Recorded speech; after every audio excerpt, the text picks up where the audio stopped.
Así como telegrama, porque tengo que salir corriendo, yo siento en campaña. ¿Quién impide la organización de los sindicatos? Aquí ya han señalado algunos de los problemas, pero creo que seguimos arrastrando dos lastres fundamentales de lo que es el sindicalismo charro y el control corporativo del Estado.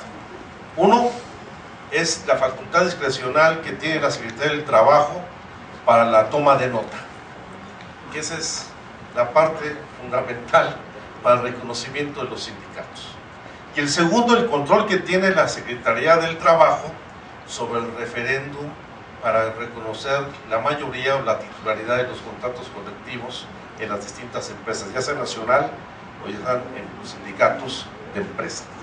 Creo que esos son los dos instrumentos fundamentales que prevalecen en la ley, aunque todavía hay otros instrumentos informales que, aunque ya se establecieron, se modificaron en la legislación, como impedir la afiliación forzosa a los partidos, pues también sigue prevaleciendo en la práctica, dada la estructura corporativa de los sindicatos.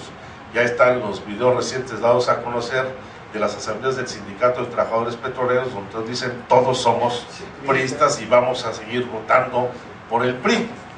Yo creo que ese es el tema central que hay que modificar, y esto implica no solamente reformas a la legislación laboral, esas sí son estructurales, no las otras que quieren liberar la fuerza del trabajo y pagar 10 pesos por hora, al acabar con toda la responsabilidad de los empresarios para garantizar la estabilidad, la permanencia del empleo y las prestaciones sociales a los trabajadores. Claro que hemos hecho modificaciones en el ámbito de los sindicatos que nos competen. Aquí democratizamos el Sindicato Único de Trabajadores al servicio del gobierno del Distrito Federal, y lo democratizamos por la vía democrática y por la vía de la autoridad, porque lo primero que hicimos fue desmantelar el enorme poder que tenían los líderes sindicales con los negocios que se hacían al amparo del gobierno, porque los líderes del sindicato en el gobierno del DF tenían las fábricas para hacer los uniformes o los zapatos de los trabajadores. No solamente eran intermediarios ni llevaban comisión, ellos directamente hacían las contrataciones, o tenían los contratos con algunos hospitales privados, como el caso del sindicato del Metro, y llevaban comisión hasta los laboratorios donde se hacían los análisis de los trabajadores, donde había la atención médica. Y afortunadamente el Sindicato Único se democratizó. El que no logramos democratizar totalmente fue el sindicato del Metro, que ya le llegará su momento de hacerlo, y abrimos la posibilidad de registro de nuevos sindicatos, aunque tengo que reconocer que dentro del gobierno hubo resistencias al registro de nuevos sindicatos.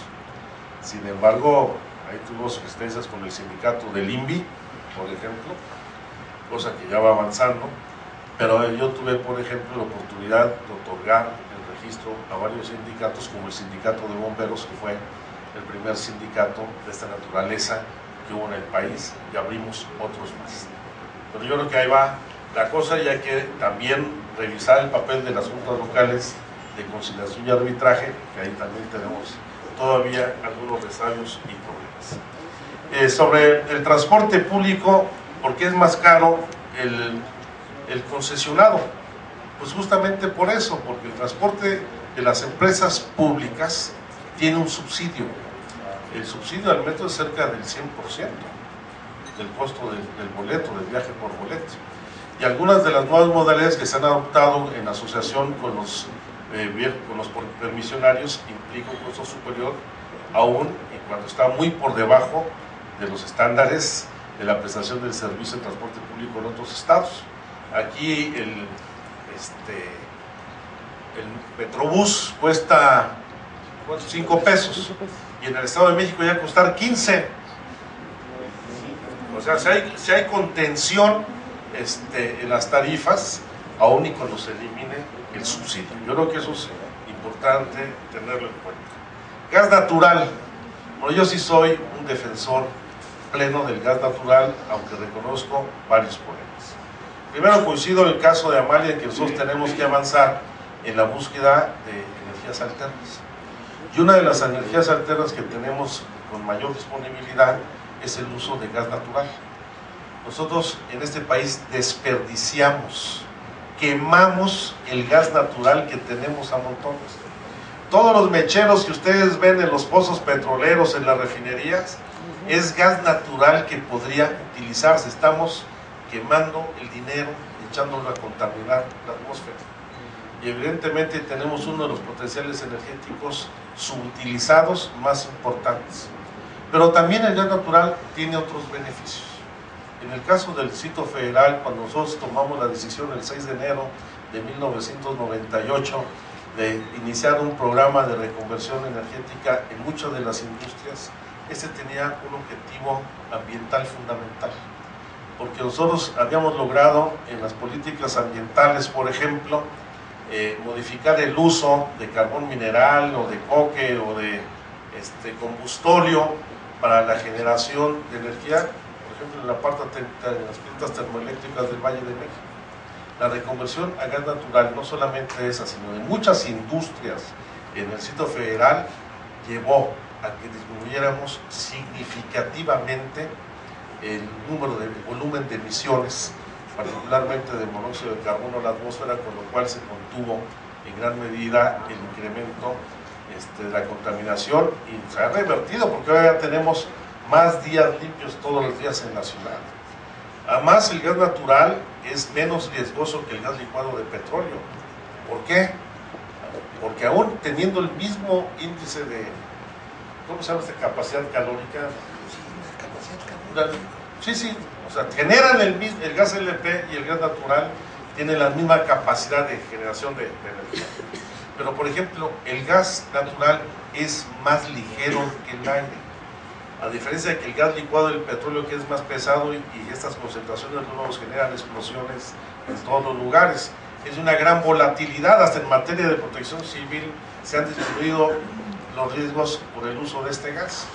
¿Qué es lo que ha pasado? Pues que la competencia con gas LP generó toda una campaña de descrédito de que es mucho más peligroso y que vas a generar riesgos, etcétera.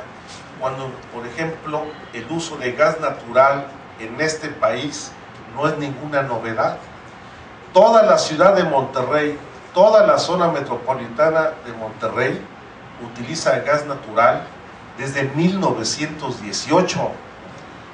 Ustedes pueden ir a la ciudad de Monterrey y no va a haber un tanque de gas en ningún lado, porque ahí hubo un diseño de origen en el abasto de este tipo de combustible. Aquí es un gran negocio y son muy pocas las familias, los Uribe, los Fuentes, que tienen este control casi monopólico de la distribución de gas licuado del petróleo, lo que está oponiéndose a la introducción de gas natural. Y evidentemente esperemos que pronto tengamos el uso de gas natural mucho más diversificado, particularmente para uso doméstico y para uso de vehículos.